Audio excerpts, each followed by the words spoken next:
सो भाइयों और बहनों और मेरे एनीमे फैंस लवर्स, मैं आपको एक बात यहाँ पर बताना चाहता हूँ कि 5K पे हमारा Q&A फर्स्ट आने वाला है। पता है मैंने 2K की बात की थी, पर जाने दो गाइज, बात गई। सो 5K पे हमारा Q&A वीडियो आने वाला है, उसके लिए आपको क्वेश्चन तो देने ही पड़ेगा, इसलिए कमेंट में क्वेश्चन कीजिए, कुछ भी क्वेश्चन करो, मैं उसका आंसर दे दूंगा क्योंकि ये हमारा पहला Q&A है।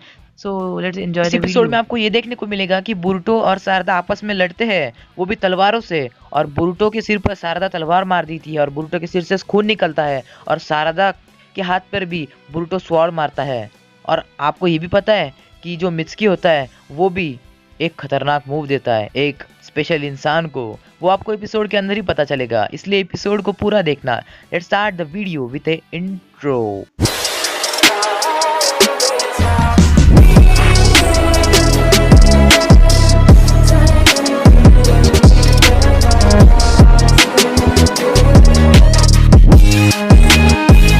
पिछले एपिसोड में हमने देखा था कि कोकुयो मर चुका था और साथ ही साथ आकुन की भी डेथ हो गई थी। सो वेल, इनके लिए रेस्ट इन पीस। ओनुकी को एक हॉस्पिटल में लाया जाता है जहाँ पर उसके साथ कू रहता है और कू कहता है कि मास्टर आप यही पड़े रहो, बाकी का मैं संभालूंगा। ओनुकी उसका हाथ पकड़ते हैं और कहते हैं रुक जाओ, पर कू कहता है कि आप बूढ़े हो चुके हो, आप डिसीजन नहीं ले सकते। अगले सीन में हमें दिखाया जाता है कि शिकाडा की टीम थक चुकी है और वो सोच रहे हैं कि क्या आप सब ठीक है, पर बोरुटो और वो क्या कर रहे होंगे। तो शिकाडा ही सोचता है कि अभी हमें उम्मीद रखनी होगी। अगले सीन में हम देखते हैं कि बोरुटो और शारदा किरारा के सामने होते हैं, जहाँ पर किरारा ने इन दोनों पर गेंजुत्सु किया होता है। वो दोनों हिल नहीं पा रहे होते हैं और वो टोटली किरारा के कंट्रोल में होते हैं। तो किरारा सोचती है कि इनको उन दोनों के हाथों से ही मरवाया जाए, इसलिए वो दोनों को अपने हाथों में तलवार लेने का ऑर्डर देती है। मतलब वो उन्हें ऐसा कंट्रोल करती है जैसे पपेट्स को कंट्रोल किया जाता है। तो वो दोनों किरारा के कहने के मुताबिक अपने हाथ में स्वॉर्ड्स उठा लेते हैं और जाने अनजाने में एक दूसरे पर अटैक्स करने लगते हैं। शारदा अपने शारिंगन को यूज करके बोरुटो का गेंजुत्सु रिलीज करने वाली होती है, पर किरारा अपने कंट्रोल से बोरुटो की आंखें बंद करवा लेती है, जिसके कारण बोरुटो शारदा की आंखों में नहीं देख पाता। पर शारदा को भी अगर गेंजुत्सु से रिलीज होना है तो उसको भी अपने शारिंगन में ही देखना होगा, पर वो देख नहीं पाएगी। वो खुद के शारिंगन में कैसे देख पाती है भला। तभी किरारा को एक इंटरनल मैसेज मिलता है कि कू का हार्ट रेडी हो चुका है और वो सोचती है कि उनका हार्ट भी रेडी हो चुका होगा, इसलिए वो बोरुटो और शारदा को एक दूसरे के हाथों से मरने के लिए छोड़ देते हैं। उसी दौरान शारदा को हाथ पे एक कट लग जाता है। अगले सीन में हम देखते हैं कि ओनुकी की आंखें खुलती है, वो सोचने लगते हैं और वो अपने पास्ट को याद करते हैं, जिसमें हमें दिखाया जाता है कि ओनुकी एक साइंटिस्ट के साथ खड़े हुए हैं और वो साइंटिस्ट एक कू को इन्वेंट करता है और वो कहता है कि ये हमारा पहला फैब्रिकेशन है। ओनुकी कहते हैं वाह ये लाजवाब है, उसका नाम क्या रखे? तो ये ओनुकी उसका नाम एक कू रखते हैं। साइंटिस्ट कहता है इसके जैसे ही हमारे और 4 फैब्रिकेशंस बाकी है, वो भी जल्दी कंप्लीट हो जाएंगे। ओनुकी कहते हैं ठीक है, और जब ये 4 फैब्रिकेशंस कंप्लीट हो जाते हैं तो कू कहता है कि मास्टर आप जैसा कहेंगे मैं वैसा करूँगा। तो फिर ओनुकी कहते हैं कि ठीक है। उसके बाद ओनुकी जब उठते हैं तो वो कहते हैं मुझे ये सब रोकना होगा, इनमें खुद की इच्छाएं आ चुकी है, ये तबाही भी मचा सकते हैं। तो जब ओनुकी अपने हॉस्पिटल के रूम का दरवाज़ा खोलते बाहर से एक ऑक्टा आता है। ओनुकी कहते हैं कि साइड हो जाओ, ये मेरी ऑर्डर है, मुझे जाने दो। तो ऑक्टा कहता है क्या कहा बुड्ढे, चुपचाप सो जा। ओनुकी डर जाते हैं और कहते हैं क्या आफत है ये। इन द नेक्स्ट सीन हम देखते हैं सेकिए उसके हाथों को देखता है और वो देखता है कि अब उसके हाथों को क्रैक करने लगे हैं, इसलिए उसे एक चेंबर में रखा जाता है जहाँ पर वो हील हो रहा होता है और हार्ट्स बनाने की प्रोसीजर स्टार्ट होती है। वहाँ पर मित्सुकी आता है और उस साइंटिस्ट से पूछता है कि हार्ट्स रेडी है। तो साइंटिस्ट कहता है हाँ, एक हार्ट रेडी हो गया है जो कि लॉर्ड कू के लिए है और बाकी सब भी जल्दी से जल्दी रेडी हो जाएंगे। अगले सीन में हमें विलेज का सीन दिखाया जाता है जहाँ पर पूरे विलेज में ऑक्टा फैले होते हैं और वो पूरे विलेज पर कड़ी नजर रखे हुए होते हैं। At the same time stone village का एक निंजा सेकी, वो आखिरी निंजा होता है जो कि विलेज में अकेला घूम रहा होता है। वो इतना डरा हुआ होता है कि उसे पसीने छूटते हैं। तभी वो पीछे से किसी को आते हुए देखता है, पर वो हकाटसुची होता है। तो तभी हम देखते हैं हकाटसुची घायल होने के कारण वो ज़्यादा कुछ बोलता नहीं है। तो तभी एक गली के कोने में सेकी उसे लेके जाता है और सेकी उससे कहता है कि क्या हो रहा है यहाँ पर। तो हकाटसुची उसे सब बताता है सारे स्टोन विलेज के लोगों को एक जगह पर बंद करके रखा है और तुम ही आखिरी बचे हो कि जो बाहर है और तुम ही उन्हें बचा सकते हो। सेकी कहता है मैं ऐसा नहीं कर सकता क्योंकि मेरे पास एक्यूरेट टेक्निक्स भी नहीं है।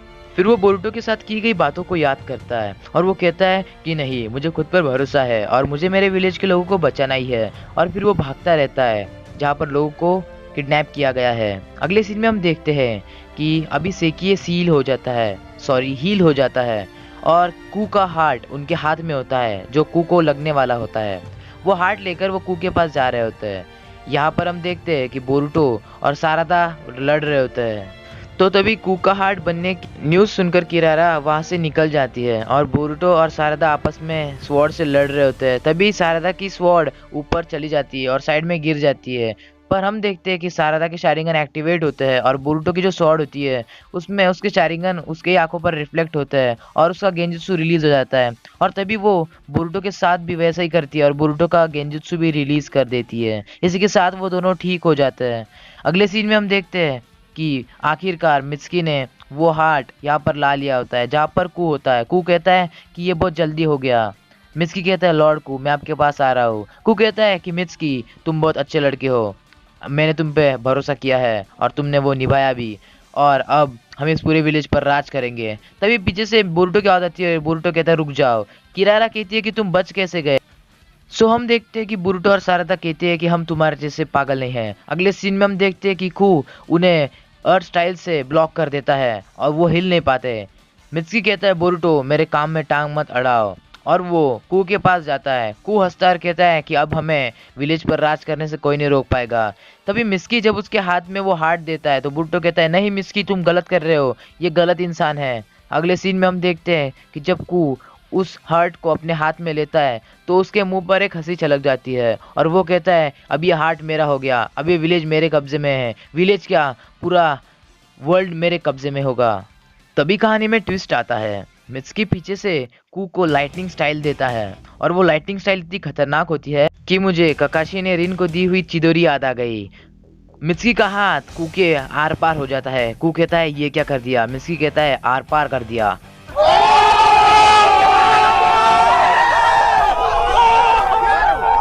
सो इसी के साथ comment OP in the chat मित्सुकी।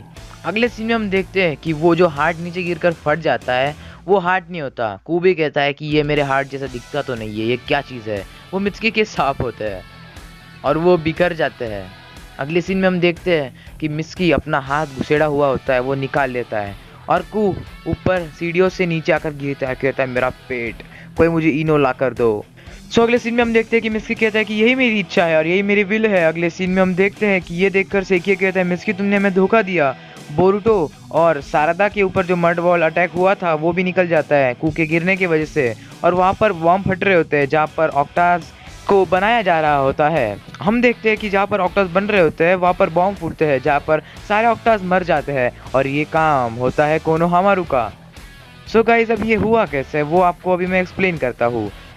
सो ये बात हुई थी कि जब मित्सुकी यहाँ पर खड़ा था तब उसे कोनोहामारू मिला था। कोनोहामारू ने उससे बात और वो उसे बड़ी तेजी से समझाता है और बड़ी समझदारी से कहता है कि मित्सुकी ये गलत है और ऐसा वैसा है, तुम्हें ऐसा नहीं करना चाहिए। मित्सुकी कहता है कि ठीक है, बाकी मैं मेरे हिसाब से कर लूंगा। अब इस चीज में ऐसे वैसे का मतलब है वो मित्सुकी से कहता है कि जो जिसका तुम साथ दे रहे हो वो गलत है, वो जो तुम्हें बता रहे हैं वो गलत राह पर चल रहे हैं और लोगों को मार रहे हैं, ये तुम्हें नहीं करना है मित्सुकी। बस वो ऐसा बताता है उसको। मित्सुकी नीचे आता है, कहता है वाकू तुम तो मेरे हाथों मरना था। बोरुटो हंसता है, कहता है कि तुमने बचा लिया हमें। वाह मित्सुकी, मुझे पता था कि तुम हमारे साथ आ जाओगे। कू कहता है कि ये फाइट अभी तक खत्म नहीं हुई, मैं तुम्हें कभी माफ नहीं करूंगा, जब मैं ठीक हो जाऊंगा तुम मर गए मेरे हाथ से। अगले सीन में हम देखते हैं कि उस बैरियर का दरवाजा तोड़कर कुरोत्सुची अंदर आती है और कहती है गाँव वालों निकलो बाहर। सब हंसते और कहते हैं कि लॉर्ड कुरोत्सुची आप आ गई। तो वो कहती है हाँ मुझे माफ करना, मैंने आने में देर कर दी, और वो सारे विलेजर्स को बाहर निकाल। अगले सीन में हम देखते हैं कि जो ओनोकी होते हैं उन्हें एक हॉस्पिटल के रूम में बंद किया होता है। वो हिम्मत करके बाहर तो आ जाते हैं पर बाहर ऑक्टाज होता है। ऑक्टाज उनसे कहते हैं बुड्ढे अंदर चलने तो मार डालेंगे, पर ओनोकी कहते हैं हमें बाहर जाना है, तुम हमें नहीं रोक सकते, ये मेरा ऑर्डर है। पर वो नहीं सुनते। इसी के साथ ओनोकी उन्हें एक अर्थ स्टाइल अटैक देते हैं जिसके कारण वो सारे फट जाते हैं। ओनोकी बड़ी तकलीफ में होते हैं क्योंकि वो बूढ़े हो चुके हैं और कोई भी जुत्सु इस्तेमाल करने से वो बहुत थक जाते हैं। सो अगले सीन में हम ये देखते हैं कि बोरुटो और सारादा मित्सुकी के सामने होते हैं। मित्सुकी कहता है कि बोरुटो मुझे माफ़ कर देना, पर बोरुटो से कहता है कि ये माफ़ी वाक़ई बाद में मांग लेना विलेज के अंदर जाने के बाद। और फिर मित्सुकी कहता है क्या तुमने मुझे माफ़ कर दिया। अगले सीन में हम देखते हैं कि पीछे से अचानक से कूदता है, कहता है मित्सुकी तुमने मुझे धोखा दिया है, मैं बदला लेके ही रहूँगा। बोरुटो कहता है कि तुम कैसे बदला लोगे। सुकू कहता है कि किरारा और सेकी है ना, वो तुम्हें मार डालेंगे। मित्सुकी कहता है हमें कोई फ़र्क नहीं पड़ता। तभी सेकी कहता है मित्सुकी तुमने मुझे धोखा दिया है, बदला तो मैं लूँगा ही। तो मित्सुकी कहता है माफ़ कर देना, मेरी मजबूरी थी। इसी के साथ आज की एक्सप्लेनेशन वीडियो यही ख़त्म होती है। अगर आप चैनल पे नए हो तो चैनल को ज़रूर सब्सक्राइब करना और बेल आइकन को भी दबा देना, और Q&A वीडियोस के क्वेश्चन को कमेंट में डालना मत भूलना। Tata bye bye.